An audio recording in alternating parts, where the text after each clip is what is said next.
Happy Monday, everybody. Welcome in to another episode of the PHNX Suns podcast. I'm Lindsay. That's Flex. That's Gerald. That's Espo. Gentlemen, how was your weekend? It's fantastic. Good. Solid weekends? Yeah. Dealing with a six-year-old, so That's no fun. It was relaxing. I got to stay home for the first time in a while. So you're telling me Rose, the one who got me sick? No, you got Rose sick. Probably, actually. I'm not. I'll probably take the blame on that one for rough. sure. It was a slow weekend, a little bit disappointing, I guess you could say. There was so much buildup last week at the end of the week that we thought maybe something would happen this weekend, and then it didn't. We did get a little bit of an update, though, from Flex last night, which we will dive into later on the show. But first, you guys, we are going to continue our conversation around contenders across the league that might be a threat, or at the very least, a hurdle in the Suns' race to win a championship. And today we are going to be discussing the Milwaukee Bucks. Obviously, the biggest threat that comes with the Bucks is that they have a guy called Giannis Antetokounmpo on their team. Kind of a big deal. Just a little bit. You noticed she went full name. She wanted to show off that she can get the last name spot on. I mean, I did have to practice a lot when I first learned how to say his name. So, yeah, of course. Well, I mean, yeah, it in a lot of ways, it starts and ends with Giannis. If he's healthy, they will always be a threat against any team. I mean, we saw that firsthand in the finals in those last few games. When he got his legs back under him, it was lights out. So as long as he has a healthy season, they're on the radar and will continue to be.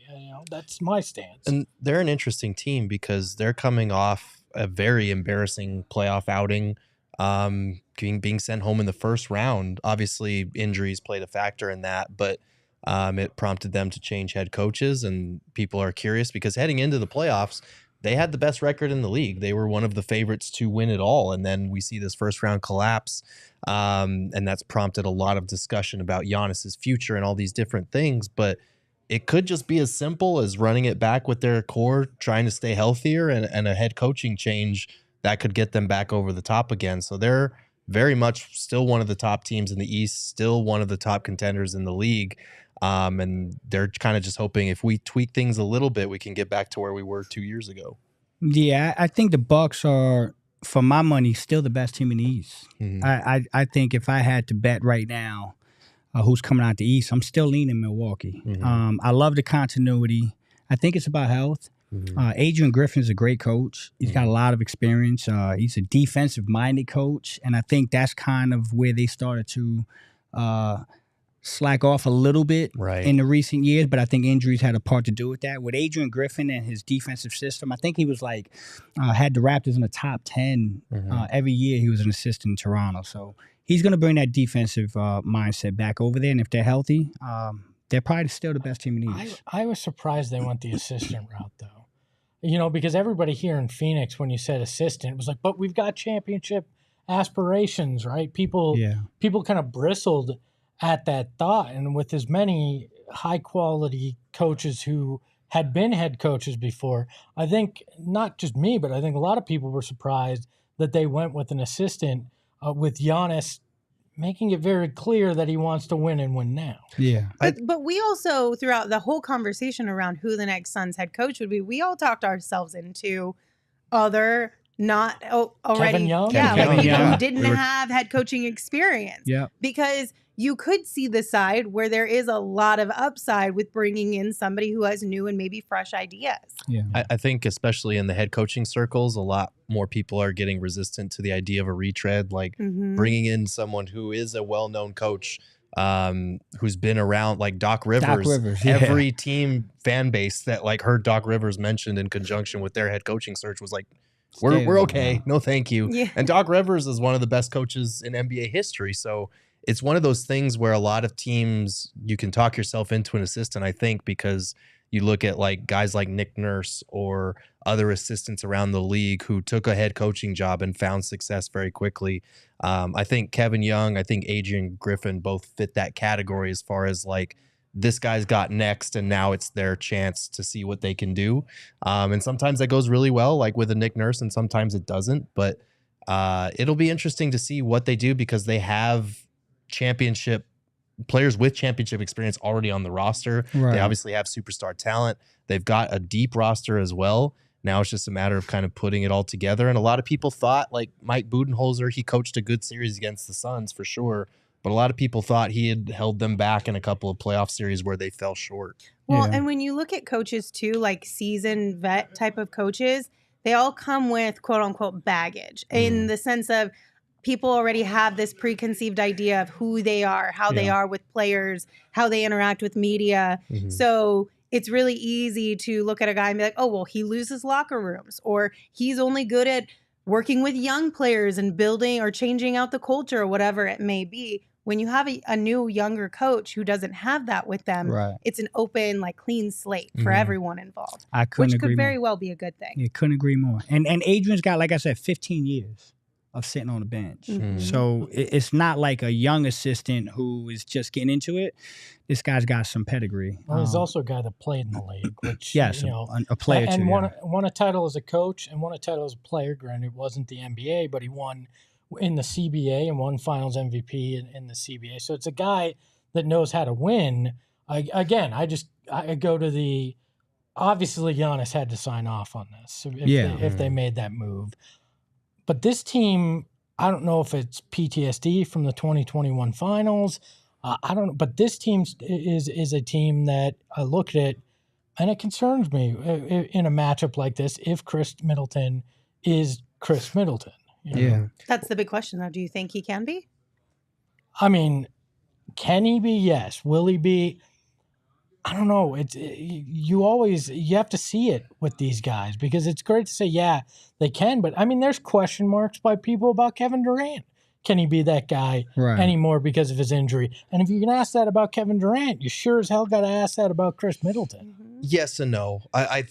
I think with Kevin Durant, it's because of the injury history and the fact that he's like 2 or 3 years older.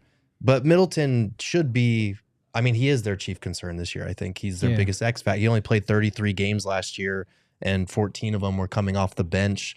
He didn't shoot the ball very well. He's 32 years old. So I don't know. It's an interesting question, because we know as Suns people firsthand what a killer this guy can be in a playoff environment. Like in a lot of those games in the finals, he was the closer for them. So if they get that Khris Middleton back, they're absolutely the top team in the East. If they don't, then you're putting a lot of the burden on Giannis and the bench to kind of do the heavy lifting there. And I think that's where a lot of the comments from Giannis over the last handful of months has kind of stemmed from, right? Like, I don't think that it's a disgruntled player who wants to force his way out or anything like that. It's just kind of a common sense thing. Like, hey, we've been playing winning basketball for a really long time. I'm not trying to go and start a rebuild thing. I want to continue playing winning basketball. The ball is in your court. Right. Put a team around me if Khris Middleton can't do what he did back in 2021. Now Well, you need to and he's retool a little 32, right? So, I mean, by the time we get to the point where Giannis has to make this decision, what's he going to be, 35?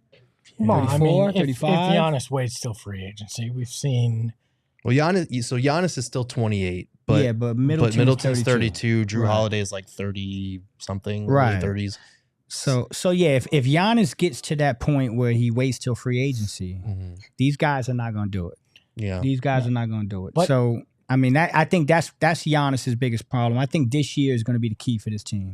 To be fair to Khris Middleton, he did have 2 33-point games, Game 1 and Game 5 against the Heat in the playoffs. So it's not like this guy didn't show signs of life. That's true. Down the stretch. So I'm not going to write him off, but yeah, you need to see it.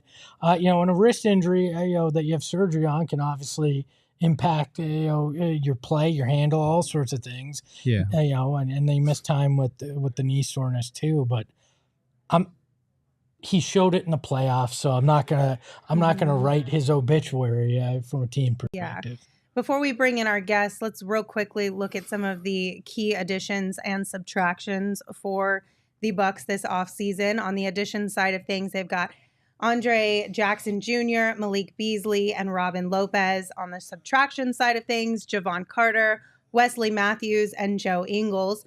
Listen, the fact they got Robin Lopez on their team now immediately we should be afraid. Or at least the gorilla should be afraid. Poor Bango. Right.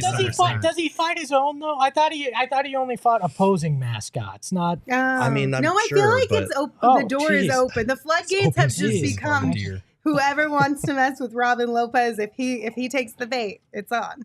But it's always a good time. Emma, are we good?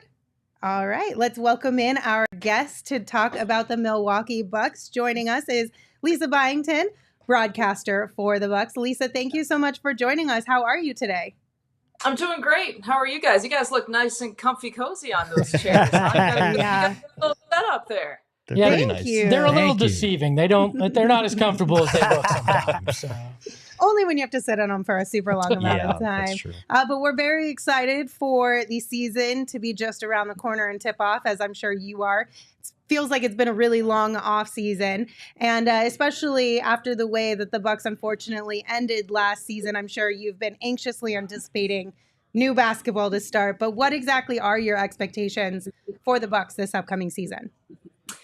You know, it's interesting because I think there's a few more questions than answers right now, even for someone like me that gets to see the team day in and day out. And that's because of Adrian Griffin being hired as not only a new coach, but a first-time head coach. So, you know, you just start right there. And there's a lot of questions about, you know, how much of his defensive style, he was kind of the defensive coordinator, if you will, with Nick Nurse.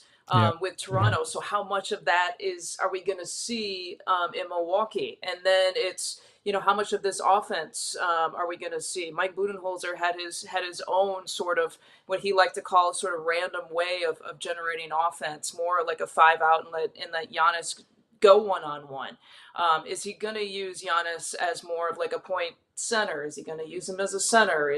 How do the shooters, how many 3-pointers are the Bucks going to put up? That was, you know, always a big part to the Mike Budenholzer offensive system. So, you know, for me, you know, I can't wait because, you know, next week, you know, with training camp and getting some eyes on some of these practices and stuff, I can't wait to see some of the changes and his own like footprint, his own stamp that he's going to put in. But I will say this, that if you're going to walk into a team as a first-time head coach, this is the team to do it with the veteran leadership and the kind of championship pedigree that these guys have. So I think for Coach Griffin, what's going to be key is not only kind of mandate what his system is, but also to lend an ear to some of these veterans on what works for them and what some of their preferences are.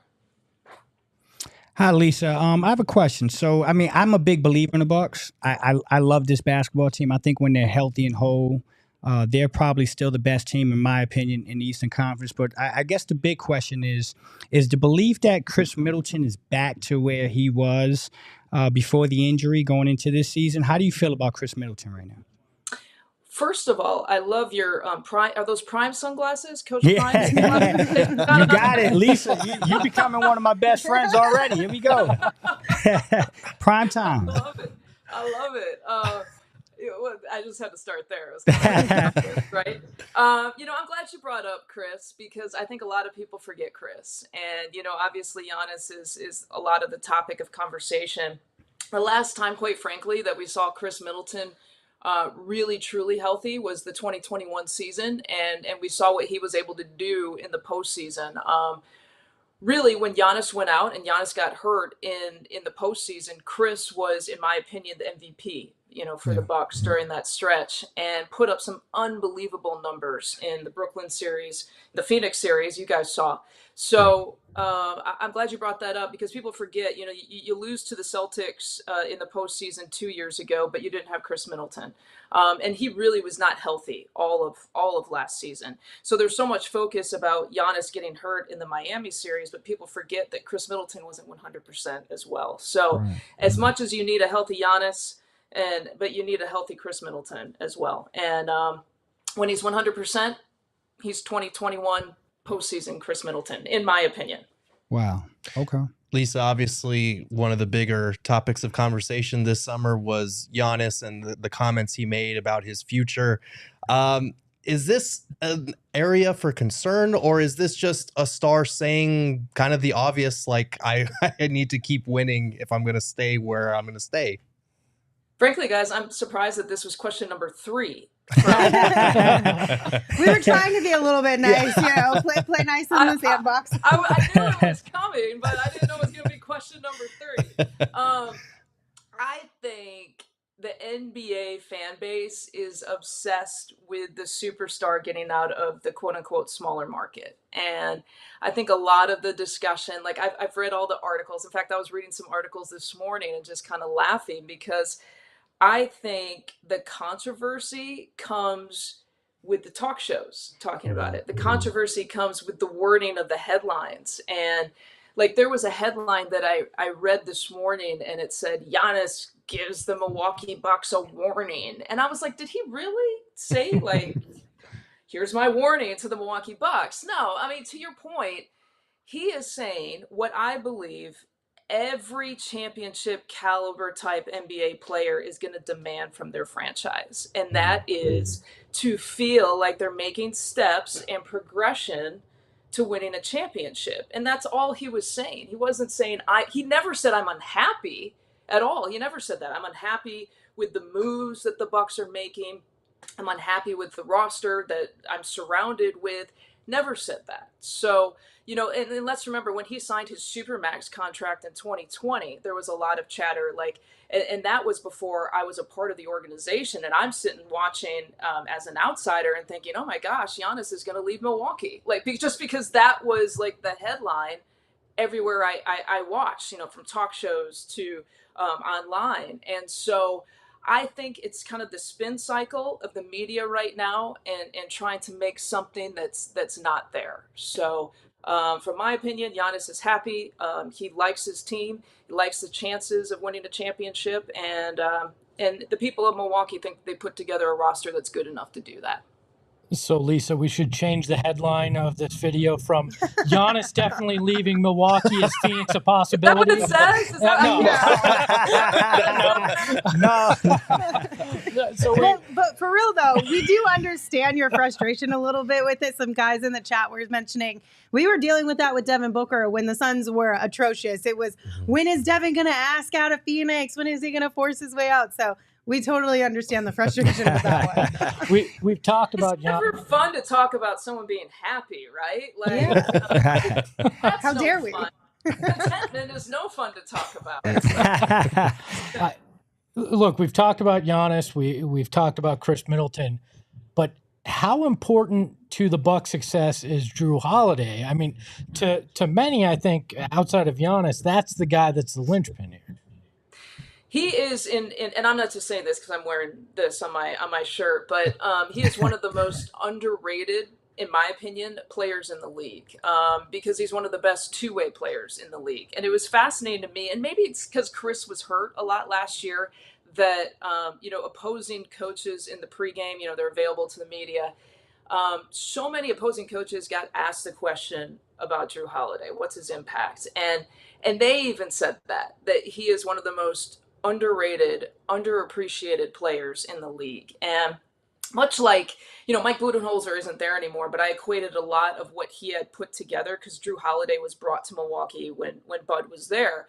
And I equate a lot of maybe the players, the culture, what John Horst has done is quite similar to the San Antonio Spurs, good players, all-star players, potential Hall of Fame players.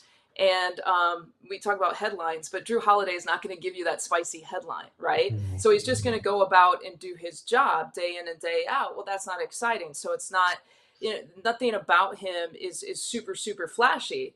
But he's just awfully, awfully efficient and awfully, awfully effective. And we saw the importance of Jrue Holiday last year with Khris Middleton not being healthy, on how much Giannis would lean on him.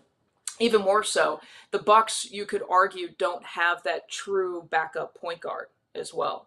So Jrue Holiday this year for the Bucks is going to have to stay healthy as that. If we're going to talk about kind of a true point guard, and I know we're kind of in positionless basketball these days, but he's got to be a key player, and he's got to stay healthy this year. To your point about the backup point guard spot, would you identify that as kind of the Bucks' biggest weakness, and what would you say their biggest strengths are? A guy named Giannis, I think, is a. I heard he's leaving though. That's right. Exactly. So now that's the weakness, filling the Giannis hole. I think, Giannis, I think the core four are obviously the strength with Brooke. I include Brooke Lopez with that. So you've got Giannis, Drew Holiday, Khris, and Brooke Lopez. The weakness, in my opinion, is just what we talked about in your first question, is just kind of the unknown. I don't know how the Adrian Griffin system's gonna translate to Milwaukee. I don't know if it's gonna fit the players there. I don't know. Maybe it'll be great, but right now I would say, what's his in-game adjustments going to be? He's never really had to do that. So I would say just coaching staff, player roster, trying to figure things out, especially here in the preseason and maybe the first few months, will be interesting. And maybe the Bucks will suffer some losses because they're still trying to figure it out. So I'd be interested to see and compare like who this Bucks team is with so many uncertainties with that, with the system, coaching staff, how they're meshing. I'd like to compare the Bucks with, October, November Bucks with February Bucks and see where we're at. Mm-hmm. Lisa, I have one more question. So we had a guy named Jay Crowder that was a fan favorite out here in Phoenix, and Boss Man 99. He's your problem now. We love him though. We love Boss Man. Oh, he's not a problem, man. He's, I mean a problem on the court. He is a dog. Okay. He is a dog. See, so that's I know. Where, like someone's gonna clip that off now for you. The Phoenix Suns podcast called Jay Crowder a problem. No. I mean a good problem. Jay's a good problem to have. No, I hear you. I love him. I think he had a really limited role last year, and and we were expecting him to see maybe more minutes in the postseason. So I think it was important for Milwaukee to re-sign him. I'm excited about it. He just, as you guys know, he just adds that edge, right? Yeah. And he is the true 3-and-D kind of player. So, when Adrian Griffin's talking about defensively, that, in Toronto, we saw them, turn teams over like 17, 18%, something really high like that. So, and he's talked about having that aggressive defensive mentality too. So, I think it's just something that Jay Crowder can just fit in seamlessly if he's given the opportunity and he's given the minutes this year.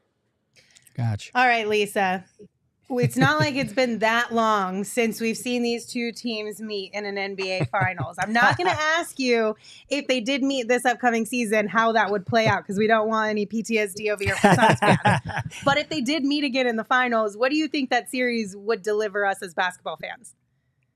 Oh gosh. Well, anytime you get to the finals, like you hope that it's great entertainment. But I mean, you guys have, there's so much, right? I can't even project that because there's so much questions on your end too, with a new coach and the big trade that you guys had in the off season.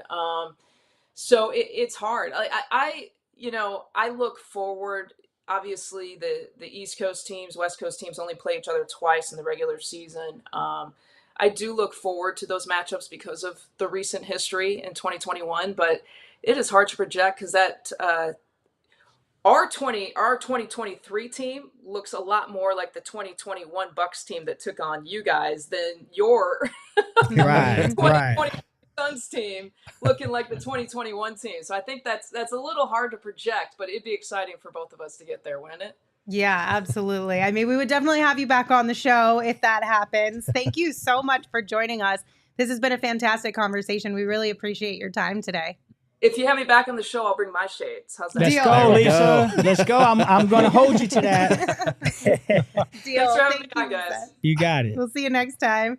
Everybody, be sure to give Lisa a follow on Twitter as well. She's at Lisa Byington. You can find her over there. Also, just a quick reminder, if you have not signed up for the BetMGM Sportsbook app, what are you doing? You should absolutely get signed up, especially before Suns season tips off. And right now, BetMGM, they want to give you some money, you guys. They want to give you some money, so take advantage of it.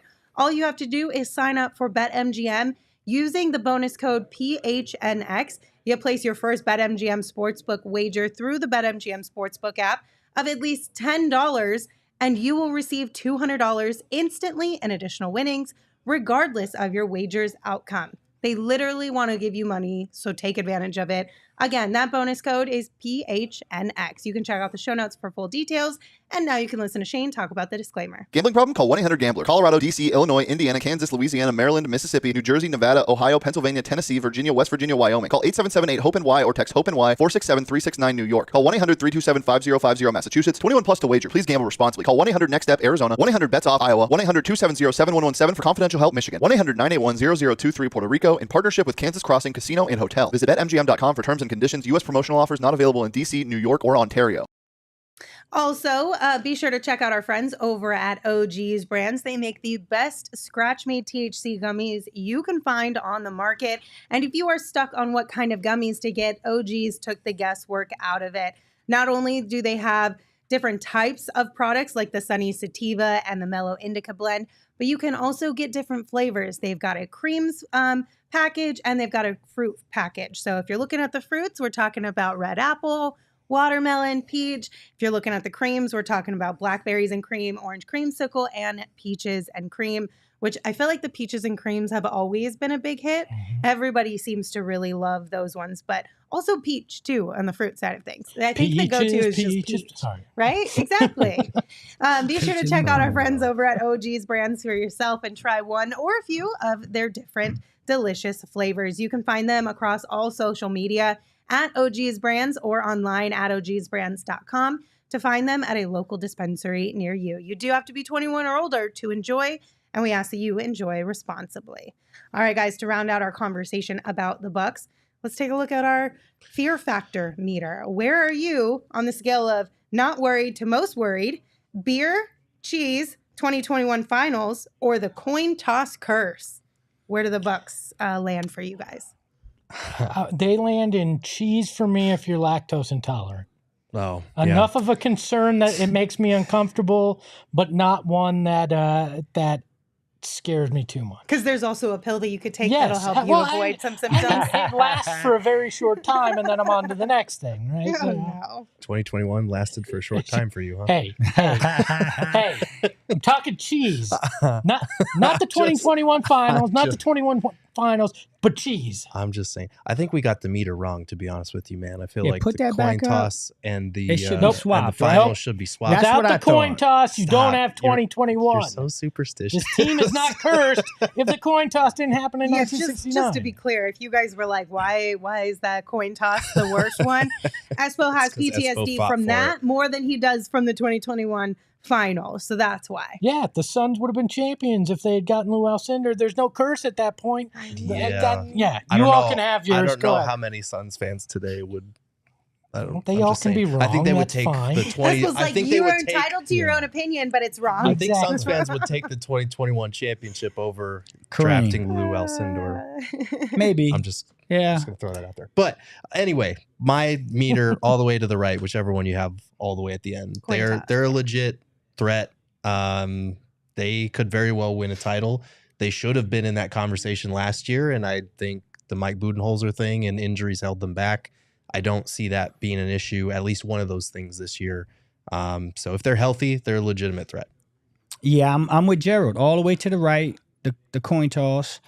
I just said it earlier. I think the Bucks are the best team in the East. And I would not be surprised if we got Lisa here for the NBA Finals, Suns, Bucks. So there's definitely concern. The only thing is health. If they can stay healthy. And I also think the way that things fizzled out for them in the playoffs last year, they took a lot of heat for that. Yeah. And Giannis's comments afterwards as well. So I think they're going to come into this season with a chip on their shoulder even more.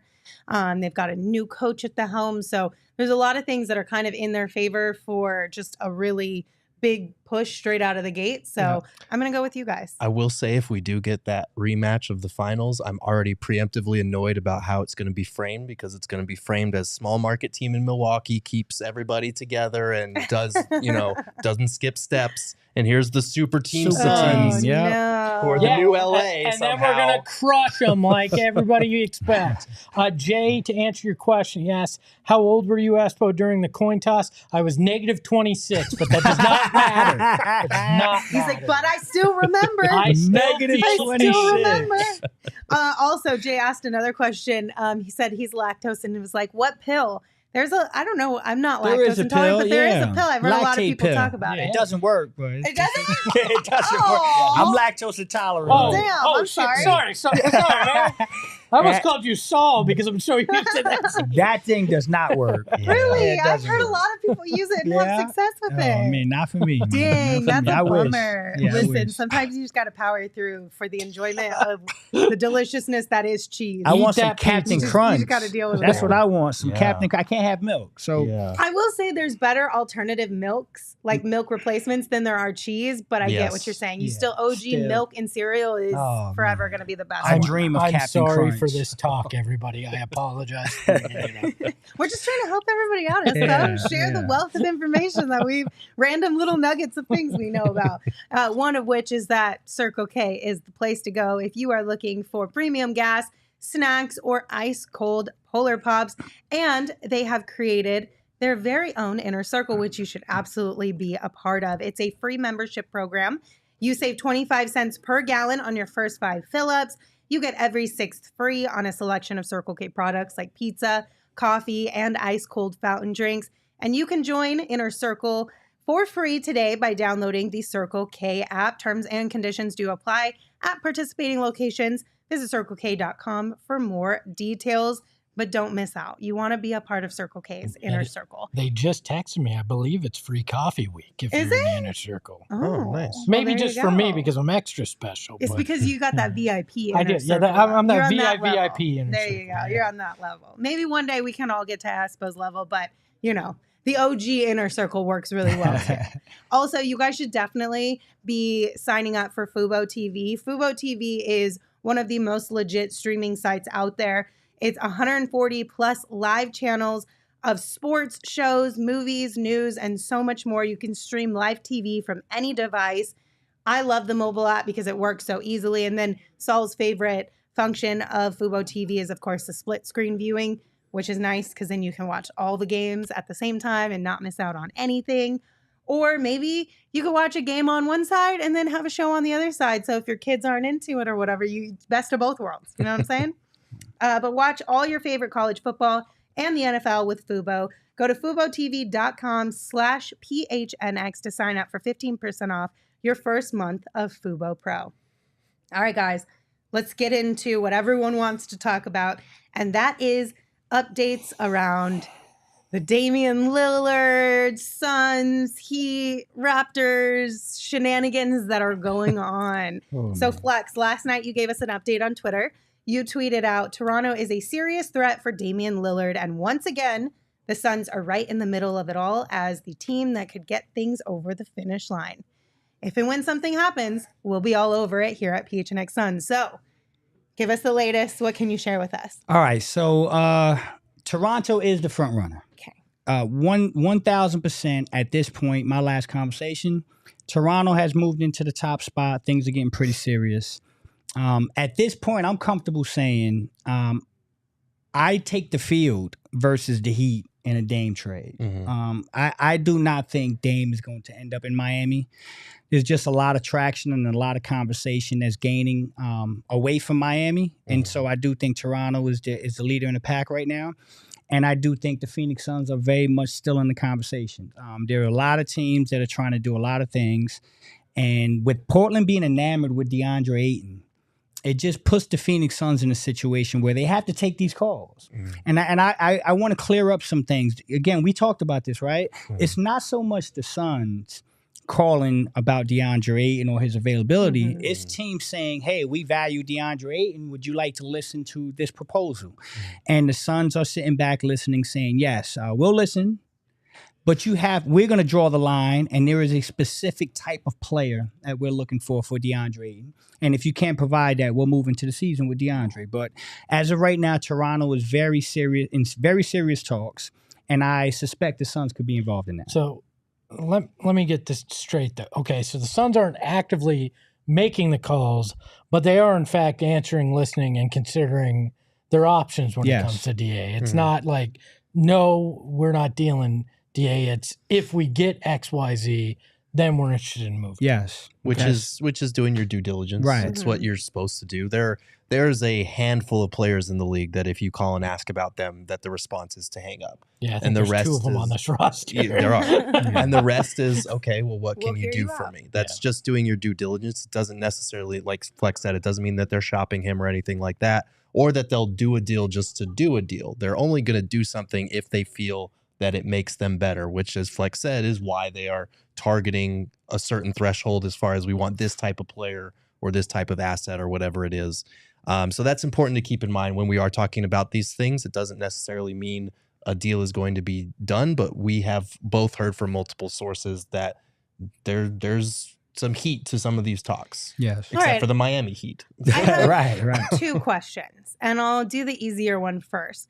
Does Dame have any say in this? Do you guys think at this point are the Portland Trailblazers basically like, it is what it is, we're going to do whatever we want that we think is best for us? So I don't care if you don't want to go to Toronto. If the package looks right, we're going to say yes.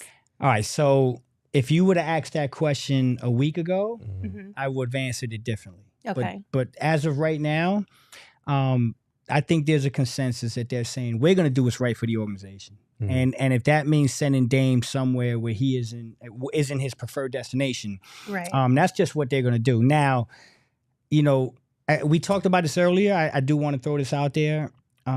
There are GMs and executives around the league that are kind of drawing a line in the sand as well. And they're saying, you know what, we're tired of NBA players dictating their preferred destinations and forcing their way to those locations, especially players who have 3 and 4 years left on their deals. So at this point, I do believe that the Blazers are shopping Damian Lillard for the best package. And it's not so much about Miami anymore. Which is something we did hear a couple months ago, and then also seemingly checks out too with Adam Silver kind of stepping in, sending out letters and having conversations behind the scenes as well. Yeah. Seems like there's a little bit of a power struggle between players and owners within the league, and they're trying to kind of, I don't know, level the playing field a little bit maybe. Yeah. Because players have had a lot of say recently about where they go. Yeah, now that it's worked for the Suns and they got guys that wanted to be here that way, I say screw Same, the rest of the right? NBA. Do what's best for your franchise.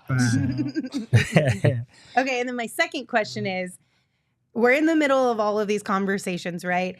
Let's play devil's advocate. Nothing comes to fruition with any of these moves that involve the Suns. Mm.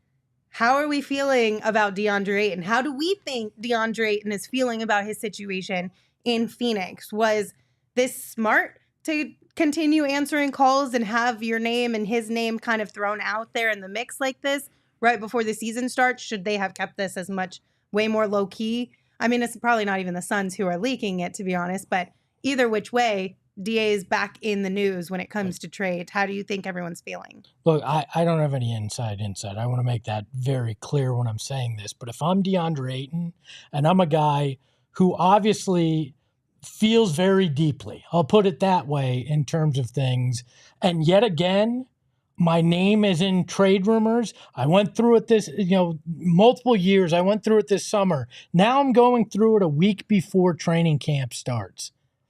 I'm getting to the point where I'm fed up with hearing this, and that you had hoped this was a fresh start with Frank Vogel. You'd hoped this was, hey, we're going to see what this guy has, but it's obvious the Suns still feel a certain way about DeAndre Ayton, that they're not 100% convinced.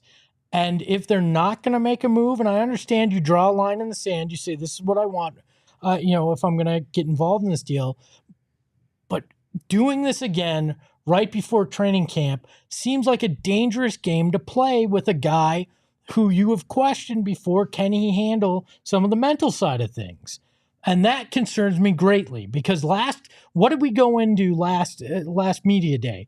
Everybody asking if DeAndre Ayton wanted to be here. Was he happy? All these things. And yet again, you're playing the same tune because of getting into these conversations a week or two before media day. I think it's a disservice to everybody involved if they don't make a move at this point.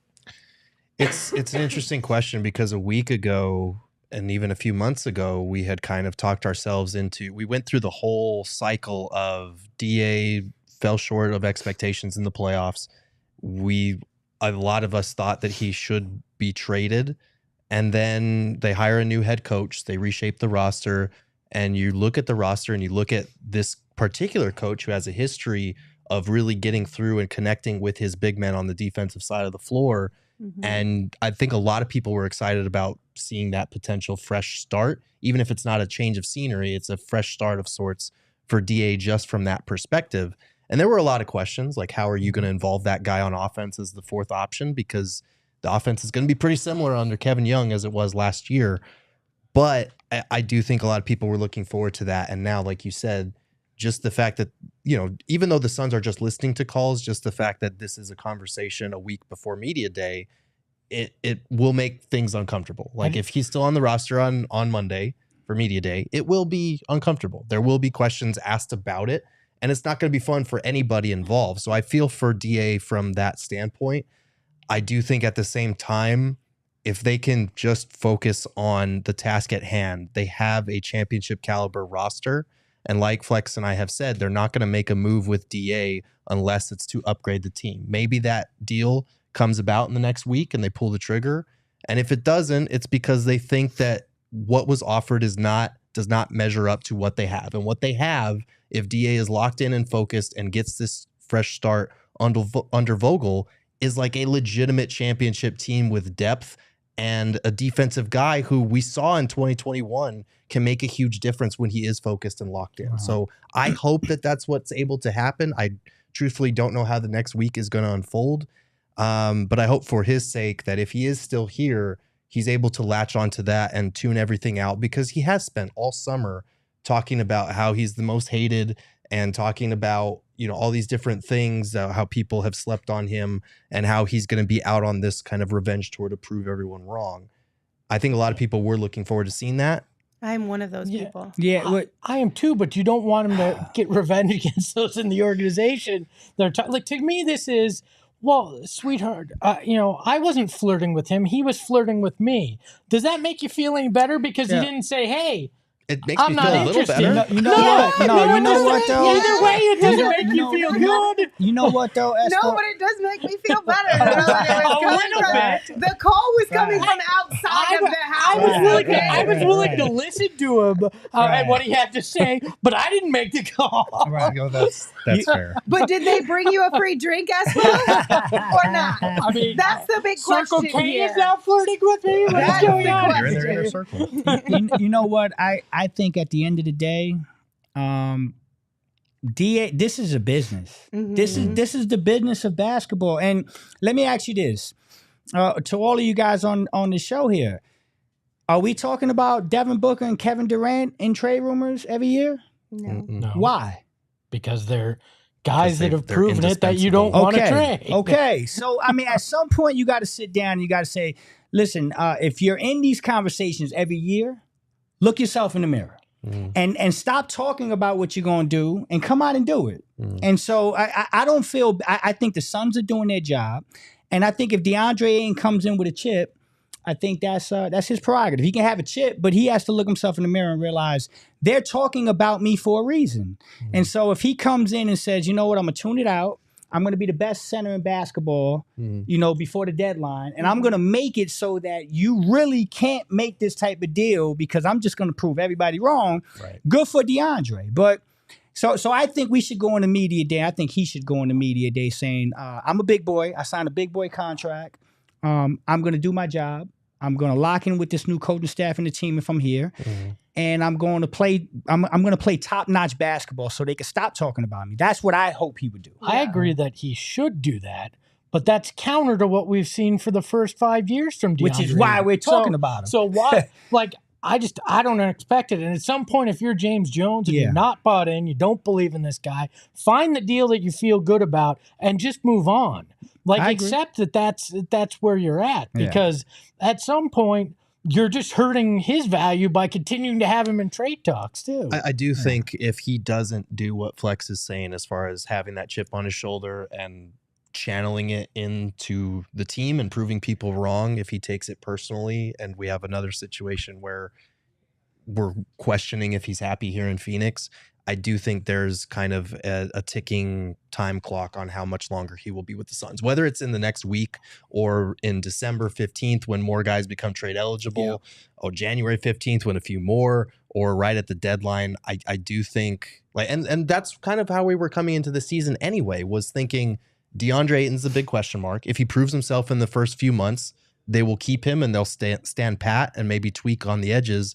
But if he's not, if he doesn't fit in, or if he doesn't adapt to this new coach, they're probably going to try to trade him. Like they have this championship window now. They can't waste any time trying to figure things out if they feel that they can win now by trading him somewhere. You know what I think fixes this whole thing? A conversation between DA and James Jones. James Jones pulls him aside. Hey, DA, just so you know, it's just calls coming in. We're not reaching out to teams. We're not actively trying to trade you. And especially if a trade doesn't happen before the season starts, you have that conversation. Yeah. Eliminate all of that weird doubt from DA's mind, at least going into the season. Regardless, if James Jones is being honest or not, you still have to have the conversation. I agree. Yeah, I agree. I totally agree. But to me, I didn't even want them to have these conversations. I wanted to see DA here. Because I think if he locks in defensively like you saw, that does give you the best chance at a championship. This kid has all the talent in the world, and if it gets unlocked because whatever with the last coach wasn't the right fit personality-wise or whatever, and Frank Vogel can tap into that, you become the hands-down 100% favorite to win the title. And I'm not sure any move you make gets you any closer to that. In fact, it may make you slightly take a step back. But now we're here, and you're having these conversations again about DA, and I just wonder, does it have that impact, or does it have the adverse effect? And if that's the case, you're going to get even less for him when you come to the trade deadline and have a shorter runway like we saw with KD to try to put this team together and get chemistry with guys. That's my problem. It could, but you also don't have to wait until the trade deadline. Like I know things typically heat up more around the trade deadline for sure, but if December 15th comes around and a guy, you have more options available, you could do it then. But I do understand your overall point. I do think we should also acknowledge, though, that as much as we had talked ourselves into like Vogel's going to unlock DA, this is going to be a new DA with a change of scenery, that wasn't necessarily a given. That's what we hoped to see, and it was possible for sure. And it still is possible if he's on the roster, but it wasn't like a guarantee, like, oh, things are going to suddenly change. Like we needed, like Flex said, we needed to see it because he's been talking about it every year coming into the season. This is going to be a new DeAndre Ayton. I'm going to do a lot more offensively. I'm going to do a lot more of this and this. Now we need to see it. And that wasn't a guarantee. Basketball has a way of fixing all this stuff too. It does. Like, you get on the court and you start winning some ball games and you start to feel good about your new coach. And the locker room gets galvanized, and all this stuff gets swept away once they throw that ball up and you're on the court. A lot of this stuff goes away, and so I think DeAndre has an opportunity to fix all this very easily. Lynn's real easy. Just get on the court and hoop. Yeah, get on the court and hoop, and he'll be a Phoenix Sun, and we'll win a lot of games. That's it. And even if he does that and he gets moved, well, then you're probably moved to a team that values you even more. That's right. So either which way. We do have some really fun stuff for you up next, but first I do want to remind you guys about our friends over at Shady Rays. They make premium polarized sunglasses. We're talking about gear that is built to last, you guys. They're an independent sunglass company with a world-class product just as good as the really expensive glasses, but way more affordable. And Shady Rays is giving you their best deal of the season. Just go to shadyrays.com. Use code PHNX for 50% off 2 or more pairs of polarized sunglasses. You can try for yourself the shades rated 5 stars by over 250,000 people. Also, if you don't love your Shady Rays, you can exchange or return them within 30 days, no questions asked. They've got your back long after you purchase. We also have your back here at PHNX, so become a diehard. When you become a diehard, you not only do you get a shirt of your choice for free upon signing up, but you get access to our diehard only Discord, which has been popping since last week when all of this news kind of popped off. Mm-hmm. Also, you get first dibs on all of the events that we're going to be having throughout the season, which we do have quite a few of them planned and in store for you guys. So be sure to head to gophnx.com to become a diehard today. And also, if you are Cardinals fans, hey, did you guys see the Cardinals won yesterday? I did. Look at us, Beat the you guys. Cowboys again. Look at us. Who would have thought? Cardinals got the dub. I'm throwing a little bit of shade at My our brother-in-law Cardinals fan. Eric is a Cowboys fan. I'm not feeling good about that. Yeah, my Love parents you, are E. too. Love you, E. And they I'm were a at the Cardinals game fan, and I'm not yesterday. feeling good about it. Bless their heart. Draft picks, baby. But you can reserve your tickets for free to our PHNX Cardinals away game watch parties. You can join us every away game at the BetMGM Sportsbook at State Farm Stadium for ticket raffles, prize giveaways, and so much more. The link is in the show notes. All right, before we get into the really exciting thing we have in store for you, we do have a super chat from Ted. Ted said, can we start a campaign to get Tom Chambers in the Hall of Fame? Watch a video titled, quote, "Who the hell is Tom Chambers?" by Solid Reacts. I mean, sure. Anything is We possible. can totally Ted. start a campaign. Go Why not? ahead. Yeah. Tom Leander tried to do this, I think 5 or 6 years ago, and it was a funny video. I'll say that for it. So I we don't gotta think I've seen we it. gotta Yeah. dig that video Yeah. back up. Okay. And that'll be the starting point. Thank you, Ted, for your super chat. Appreciate you. All right, guys. Emma, here it is. Train Machine Tuesday. Here we go. Train Machine Tuesday. Train Machine Tuesday. Hell yeah. It may not be Tuesday, but I am nothing if not a woman of the people. We are going to give you what you Lies. guys want. You want to see some trade scenarios around all of the shenanigans that are going on. So here you go. Here's a couple, and buckle up because they're doozies. My goodness. What are we starting with here? Yeah. Okay. So we're starting with one that is my least favorite because we're going to build towards more realistic or likable trades for the Suns. But in this one, the Suns get Yusuf Nurkic from the Blazers as well as Nasir Little to make salaries match, and they get Caleb Martin from the Heat. The Blazers get DeAndre Ayton, Kyle Lowry's expiring contract, which is just shy of $30 million. The rookie Jaime Jaquez Jr., Nikola Jovic, and then 2 first-round picks in 2027 and 2029.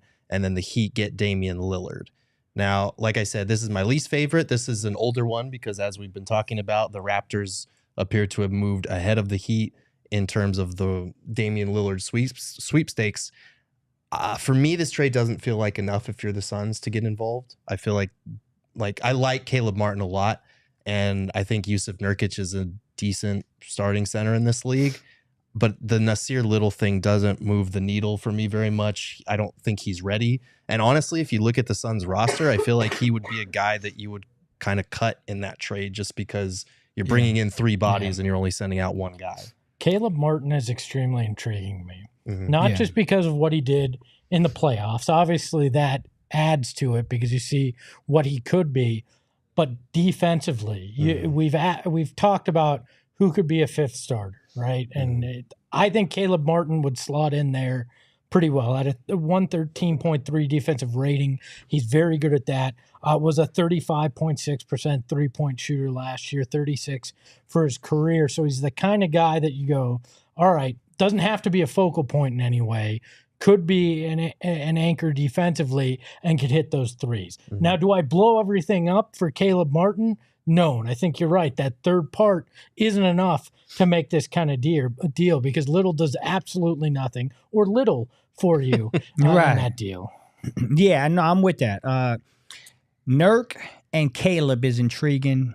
The third piece is the needle mover. You gotta get that third piece. I think we talked earlier in the week, and that could have been like a TJ McConnell. That's more like it. Nasir Little's not moving the needle. I don't think the Suns make a deal like that. But although I do like Caleb Martin, I think Caleb Martin is very intriguing. He does a lot of good things. I think he's very underrated. And he's got a winning pedigree coming from one of the best systems in basketball. So you can do worse than Caleb Martin. But I'm passing on this one. Yeah. Okay. Let me read you some comments from the chat. Brian said vomit with the puke emoji face. Yeah. Tell us how you really feel. Anton said this one is a big L. CRS said huge L. We want easy said I could live with that. Freddie said under no circumstances I make this trade. Will Capitan just said I need some pics with that. Laughing face emoji. And Buck Dodd said Blazers are loving that. So I don't think that as a whole, we are on board with this one. Yeah, this is a do better. This is That's the a one that L, the Suns yeah. say, call us back when you got something else. Exactly. This is where 2K goes, not accepted.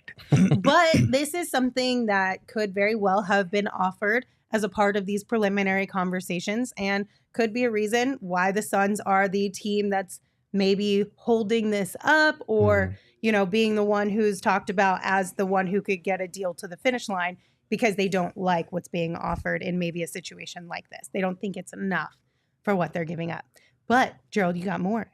I do. Let's go to the next trade. So in this one, this is with the Raptors as the third team instead of the Heat, since we've been hearing a lot of Raptors talk. The Suns get Jusuf Nurkic again, and they also get OG Anunoby from the Raptors. The Blazers get DA, Gary Trent Jr., Grady Dick, Thaddeus Young's expiring contract, and then 2 first-round picks in 2028 and 2030 from Toronto. The Raptors get Damian Lillard and Jabari Walker. Jabari Walker's there to help balance salary. He's coming off a rookie year where he didn't really get much playing time in Portland. This one is interesting to me because Mark J. Spears had mentioned that the Blazers really like Grady Dick and they would want him involved in a Dame trade. The Suns would have to, pony up for OG next summer because he will be a free agent at that point, but they do have his bird rights in this scenario, so they would be able to go over to re-sign him. Is this moving the needle more? Look, can we put the graphic back up in a second? Look, for me, what I don't like about this is the inevitable headlines that are going to wind up in Portland. You're going to get basically Dame traded to the Blazers for a Ayton Young Dick, and I just don't like. The headlines just don't play well in there. I'm just saying that's you made her rifle through all these graphics just to get that terrible joke off. No, look, if I'm the Suns, I look at this and this is probably right where my line in the sand is. Which is OG, is that because again, like Caleb Martin.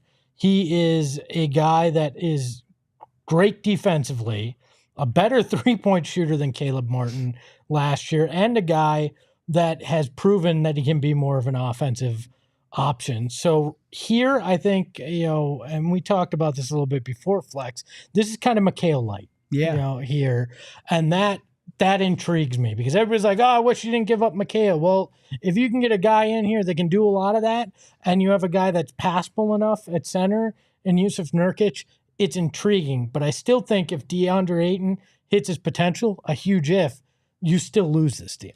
All right, so a lot of people are talking about how this one is a lot better, obviously, but that it might be a little bit of a pie in the sky kind of a deal as far as the Suns go.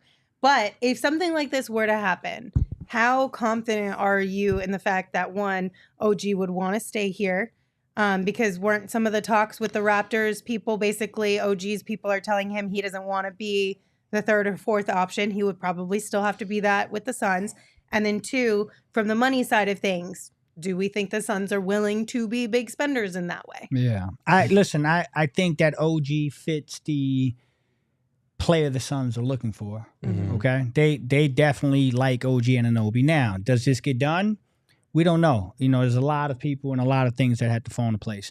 I do think that if they were able to get OG, because they, like Gerald said, they'd have his bird rights, they'd be able to keep OG Anunoby. I think there is a difference between being the third and fourth option for the Raptors than being the third or fourth option for a championship level Phoenix Suns team. And so I do think that's a whole different thing. And then we have an owner in Matt Ishbia that has shown he doesn't care. He'll pay whatever it costs to keep this team in title contention. So this is a deal that if it's on the table, I think the Suns say yes very quick. And the Suns don't say, I'm saying yes. I'm saying yes in a heartbeat. OG Anunoby and Nurk get the job done. And the Suns are a significantly better team with those two guys than they are if they're keeping DeAndre. And I'm not a DeAndre hater, damn it. I keep hearing this. It's driving me crazy. I love DeAndre. Hold on, chat. Anytime you say anything bad or just point out something about DA's game, you're a DeAndre hater. Wow. You think they'd be a significantly better Can I express myself? No, please. Significantly better because, see, I love DeAndre, and I know that DeAndre is a better player than Nurkic. But they're in the same ballpark. Like, this idea that Nurkic and Ayton are, we're talking about like Olajuwon and Sam Bowie. Like, that's not what we're talking about. Well, these guys are a Portland center that's injured a lot. I mean, I get that. I get that, worried. and Olajuwon with it. I get it, but they're in the same ballpark. So, this is a guy that 2 years ago was 15-11. I mean, DA was 18-10 last year. So, I mean, injuries aside, Nurkic is in the same ballpark with Ayton, but I think there is no one on the Suns roster that they're considering playing at the 3, whether it's Josh Okogie, Bates Diop, whoever they're going to put. There is no one in that conversation that's even remotely close to OG and Anunoby. So that's why I think they're significantly better. Gerald, and I'm interested in your thoughts on this, Gerald. But does this to you, when you're looking at this, say that the Suns don't have complete confidence in what they have for that 4th starter spot right now? Because to me, that's how I'm reading it. Is if you're seriously entertaining that, you're looking at a KBD, you're looking at a Josh Okogie and going, that's not enough in the starting lineup to win a title, but we're willing to sacrifice a little bit at that center position to get somebody in that 5th starter spot that we have more faith in to do it. That's what this screams to me. It could. I don't know if it screams it as much as it just kind of bluntly states what we've been saying is we don't know who the bona fide 5th starter is. Like, a lot of people think it should be KBD. A lot of people think it should be Okogie. A lot of people have said Yuta Watanabe. Like, it's kind of up for grabs right now. And I think even if that wasn't an issue, like, you're just acknowledging the fact that OG Anunoby is a legitimately very good two-way player in this league. I don't know if he has the kind of star explosion in him that we've seen from Mikal Bridges over the last year. But I do think one of his biggest beefs with Toronto is that he has not been afforded those same types of ball handling and playmaking opportunities that we saw Mikal get here in Phoenix before he was traded.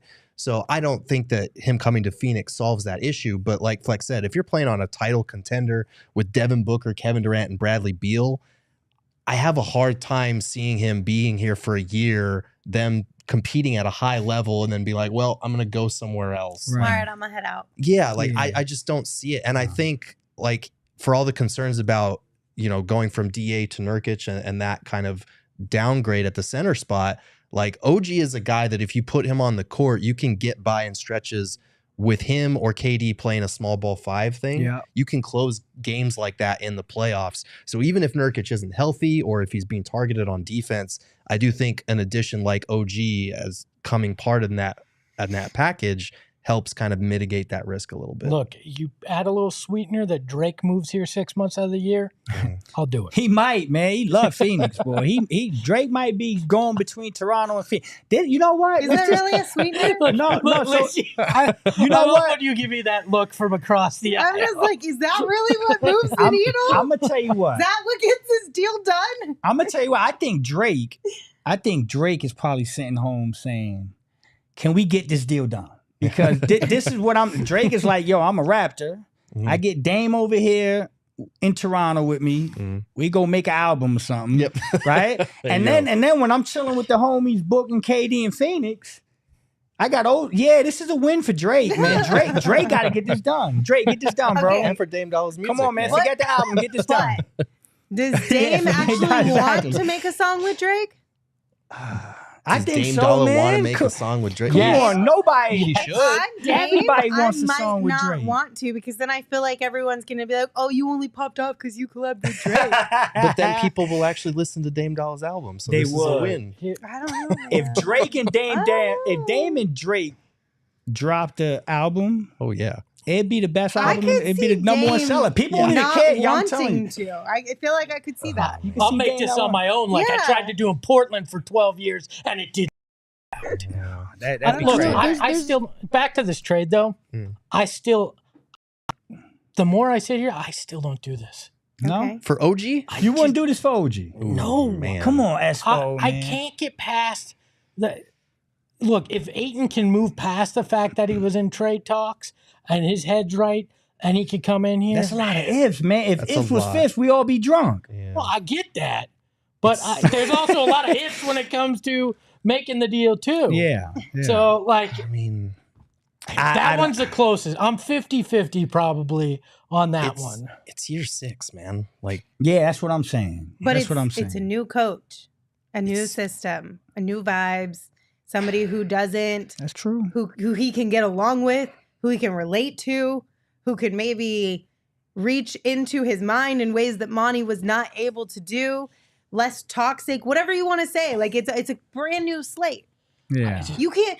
I don't know. Listen, I don't want to go down the rabbit hole, but we've all worked in places where you feel stunted by the situation you're in because it's a bad situation.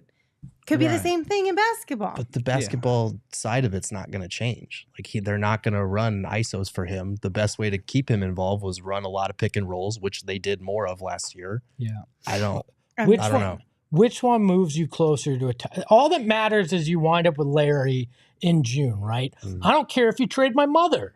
If it gets us Larry in June, sorry, Mom. Dog. Mom's taking shots. Sorry, Mom. Mom, I love you. I'm not trading. Mom, I love you. You can trade my dad with her too. Sorry, Dad. I want Larry. You know? Mom, I'm not trading you for DA, Mom. Oh my goodness.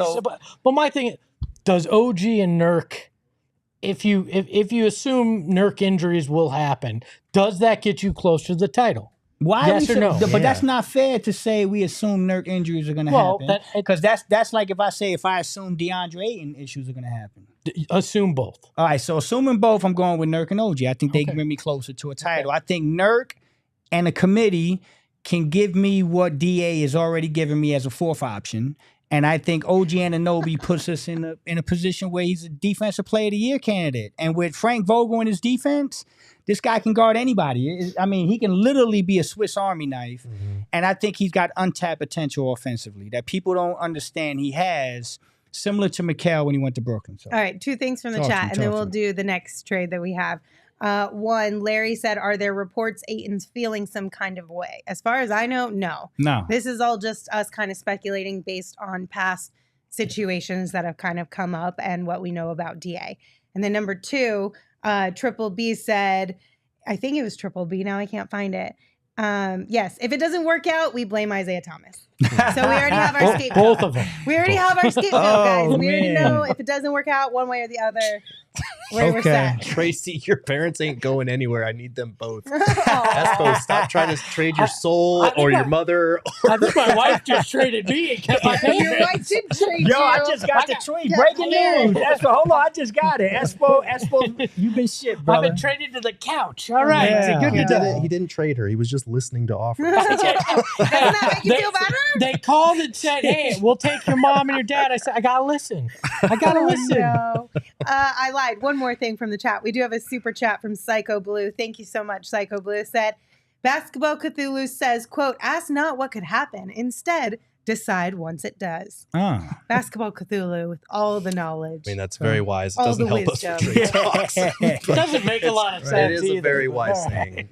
I think that was more back to the DA comments about like, if you don't want to be in trade talks, then play basketball that makes you untouchable. Right. All right, Gerald, what's our last one? All right. Last one is a 4-teamer, and this one's fun. I'm assuming people are not going to like it as much as the last one because OG is not involved. But the Suns get Nurkic, Caleb Martin from the Heat, and TJ McConnell from the Pacers. Blazers get DA, Buddy Hield, Jaime Jaquez, Nikola Jovic, and 2 first-round picks from the Heat. Heat get Dame, and then the Pacers get Tyler Hero, Haywood Highsmith, and 2 second-round picks that are coming from other teams, 1 from the Suns and 1 from the Heat. Hold on. Did Portland miss here and think they were getting Nikola Jokic, and that's why they wanted to make this one? Like, they get DA and Buddy Hield. That's pretty good. That's the best return they're getting so far. Yeah, I guess they're not going to get a huge return just because Dame's made it very clear he wants out. Look, unless I really believe that the Suns have to have a true point guard to win this year, I don't think this does any more for me than any other move. Like if James Jones and Frank Vogel are sitting there going, we need a point guard on this roster, then this deal, I go, all right, if they're feeling like that's a necessity to win a title, then I consider this. But based on everything they did this offseason, I don't think that's where they're sitting. So I don't know that this would even be a near that line in the sand kind of move. Yeah, I'm on the fence. I'm on the fence with this one. This one would be a deal that I'd have to consider what I guess both said. How concerned are you with the backup point guard thing?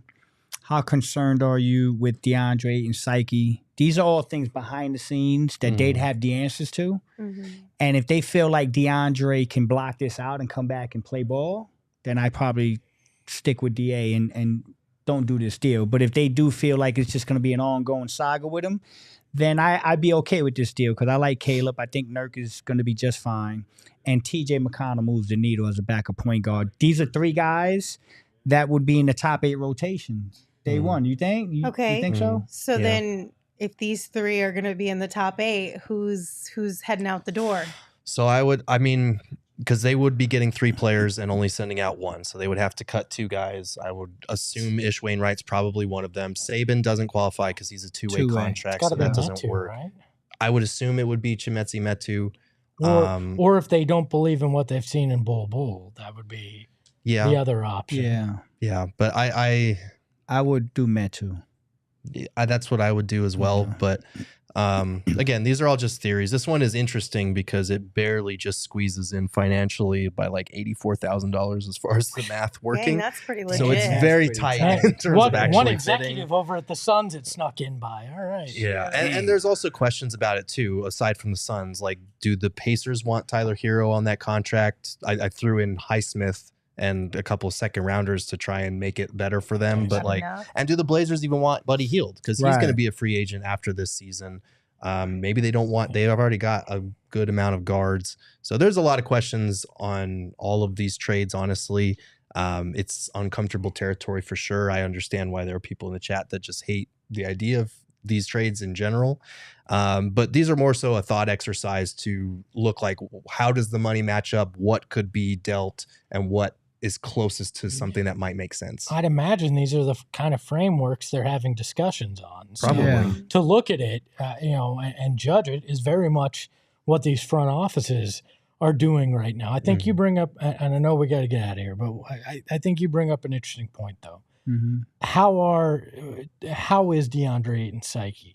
Has this offseason, and we haven't talked about his personal stuff, and I don't want to get into that, but does that, some of the comments that were made about his teammates with the Bahamas, those kind of things, does that play into any of this? Is there questions about that? And we don't have that answer, but it's another factor that might be going on with this too. As far as the comments about his teammates, I don't think I would read that much into it because it was also in the height of celebrations. Do you know what I mean? Yeah. Like when you're in the middle of that excitement and just like all that love and energy, like you say things, but you don't necessarily mean like this specific 1, 2, 3, 4, 5, 6, 7, 8 guys are way better than any other 1 through 8 guys I've ever played with. Like, that's fair. That's how I'm going to take it, because how many times have y'all been out and be like, this is my favorite song, or this is the best moment of my life? And it's fair. Like, you're caught up in the moment. Yeah, and I don't think he was saying talent-wise, right? No. I think know what you're he was talking saying about was personnel-wise, but still, you could be caught up in the moment and how fun it was the whole way through, because it was something that you were playing for that was different. And it's 2 weeks. Exactly. It's real easy to get along with people for 2 weeks. Yeah. I'm not buying into that too much. I'm not reading the tea leaves. No. I actually agree with you. Yeah. I think that's a great point. But I think I may have told you, I think it was Gerald. We talked about this the other day. If I leave this show right now and I go down the road and jump on another podcast. If you jump on another podcast. No. And I got you. And I say, yo, this is by far the best producer and the best 3 people I've ever worked with. If you said that after you won a title or you won a game that got you further than your team has ever gotten before, I would give you a pass. Because I'd be like, of course you feel like that. This is one of the better moments that you've had because you're celebrating something bigger. No, he'd be dead to us in that second. Because if you ever besmirched my teammates like that, you and I would have beef. If you spend 5 years with us and then go on another pod for 2 weeks, and I am kind of new, so it probably wouldn't mean anything to y'all. Y'all probably be like, yo, close flex the hell out the building, and that's that. And I'm not trying to diminish the accomplishment of getting the Bahamas to the Olympics. That was huge for him, for Eric Gordon. But it was kind of weird to hear those words. I would feel a certain way. If I was a player, I would feel a certain way. I'd be like, really? Damn. But I give you the benefit of the doubt. It's nice in the heat of the moment. They had done something they never done, and he's like, "Yo, this is the best teammates I've ever had." And you're right. I've said stuff like that at parties, and so you're right. I don't know. I think champagne hit real quick. I think for me, champagne. We're gonna say the champagne hit real quick. You do know champagne is a real quick bubbly right to the brain. Everybody knows that. So I don't know. I think I just really want to give DA the benefit of the doubt. And I would like to see him in a new clean slate type of a situation. I'm curious to know what that looks like. Yeah. I feel like DA has taken so much over the last 5 years, so however long. So much has been thrown his way. He's been the scapegoat. He's been the most hated. He was brought up as like, how is he the one who's the toxic one? The questions about all the things. I want to give DA the benefit of the doubt. I want to see one more time with all the new things, if it's true or if it's not, basically. That's all. So I'm trying to give him the benefit of the doubt when it comes to those comments. I want that weak side block in the NBA Finals that I dreamt about 2 years ago. There you go. Right? I don't care what the move is. Just win the damn title. Yeah. Can we play basketball already? Almost. A few more days. A few more days. All right. That'll do it for us today. Thank you guys for all hanging out with us. Hopefully you enjoyed this special edition of Trade Machine Tuesday or Monday. I don't think we're going to do it again tomorrow, but who knows? We might. Please who God. knows? We might. You're might. just going to have to come back to find out. We'll might. see you guys tomorrow at 3 p.m., same place, same time. If you're here on YouTube, hit that like button on the way out. If you are listening wherever you listen to your podcast, rate, review, and subscribe. And of course, give the show a follow on Twitter at PHNX_Suns. You can also follow me at Lindsay Smith AZ if you want. You can follow Flex at Flex from Jersey. You can follow Gerald at Gerald Bourget. And you can follow Espo at Espo. Espo, take us home. Oh, to the gentleman that said I'm stuck up in the chat. No, I'm just selective. And to my mother, I'm sorry. Ahoy, hoy. Megas in control and he ain't never gonna let go. PHNX though, Lindsay, Gerald, Espo. Saw past the ball, we here to turn up the tempo. Got to understand me, I'll always rep the family. Rally in the valley like Dan.